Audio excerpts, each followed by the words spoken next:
So today is December 29th, and it's cold, it's gray, and there hasn't been a lot of good flying opportunities for hang gliders and paragliders lately in New England. That's typical of the winter. So naturally our minds wander and we think about flying, and that's exactly what my mind has been doing. And yesterday I had a fire in our fire pit in the backyard late afternoon. And as the sun went down, the air became very still. It was quite cold, about 29, 28 degrees. And I was watching the heat from the fire rise through this cold, still air. And it dawned on me that I was kind of watching a thermal. The fire pit itself being a thermal generator that's about maybe 2.5 feet in diameter, 3 feet in diameter, creating heated air, which rises up.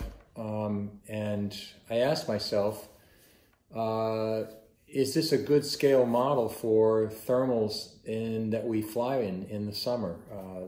For example, maybe a good sized brown hayfield in a valley in early afternoon that's been heated up by the sun all day long and is generating a column of air above it, a rising column of air.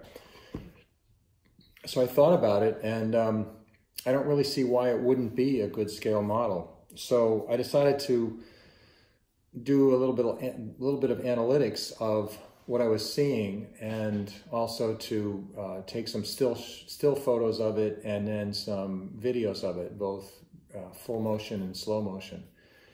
And my conclusion is that it probably gives you a good feel for what the shape of a thermal looks like.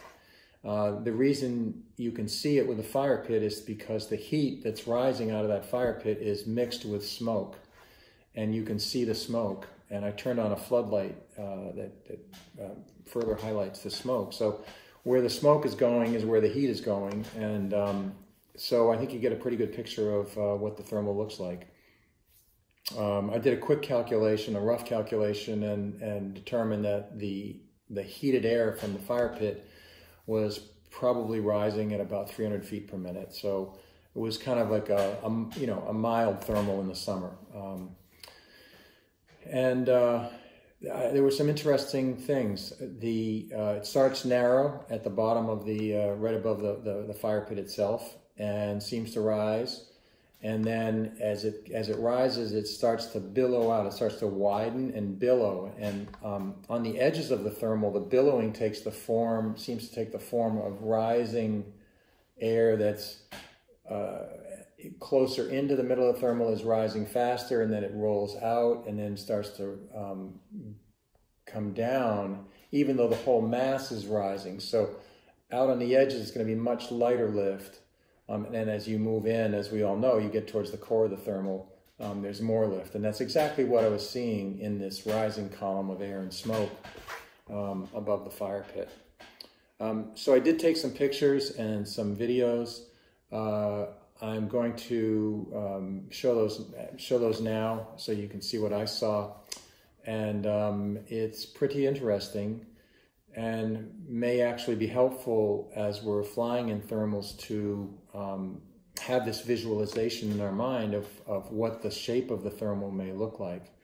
Prior to this, I sort of imagined thermals as being this, a column, kind of just a nice round column or cone type shape with very smooth edges. And clearly from looking at these fire pit pictures, the edges are not smooth at all. So I hope this video is helpful, food for thought on a winter afternoon. Here's a good still shot of the column of heated air rising up. And as you can see, it's lumpy, but it does expand as it gets higher. In this full motion video, you'll see the billowing that takes place as it expands. In this slow motion video, you can see more slowly the billowing and the slower movement of air on the outside and the faster rising of the air towards the core of the